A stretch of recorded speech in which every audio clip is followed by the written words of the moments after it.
Amen. Reka twese dufatanye kuririmba indirimbo ivuga ngo nabonye umukunzi mwiza cyane, umukunzi wadukunze ntacyo turi cyo akadupfira ku musaraba. Amen. Iyi ndirimbo ndayikunda cyane, nawe gerageza kugira ngo tujyane tuyiririmbe twese hamwe turi mu mwuka umwe kandi tumve ko Imana itugirira neza. Nabonye umukunzi mwiza yarankunze namuzi, yamfatishije umugozi ari rwo rukundo rwe, izo mwoyi zezaneye kubimbata ye rwose, ngenduwe nawe nuwanjye kugeza iteka ryose, ngenduwe nawe nuwanjye kugeza iteka ryose. Nabonye umukunzi mwiza kera yarampfiriye, yarankunza mu bugingo nawe yaranyihaye, none ibintu mfite byose ntabwo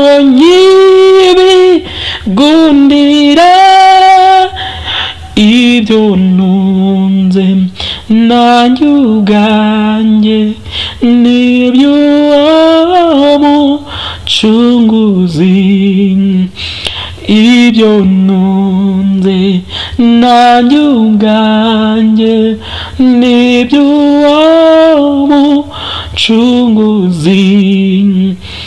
Nabonye umukunzi mwiza byose arabishoboye, ajya andinda kaga kose mu nzira ijya mu ijuru, kumuhanga masiteka biza nk'izi ntege nke, shira ubwoba nshira ubute nyuma nzatabaruka, nshira ubwoba nshira ubute nyuma nzatabaruka.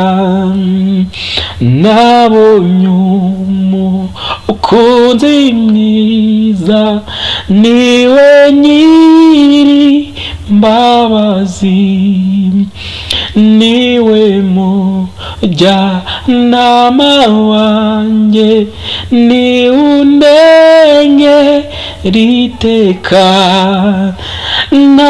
nakubaho nta n'urupfu nta n'abadayimoni, nta bya none nta bizaza bizananya na Yesu, nta bya none nta bizaza bizananya na Yesu, nta bya none nta bizaza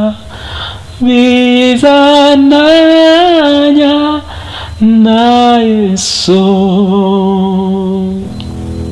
Uwiteka Mwami Imana yacu, niwe ukwiye gushimwa, niwe ukwiye kuratwa, uri ingabo idukingira, ni wowe mukunzi udukunda, ni wowe utwitaho, ni wowe utubireberera umunsi ku munsi.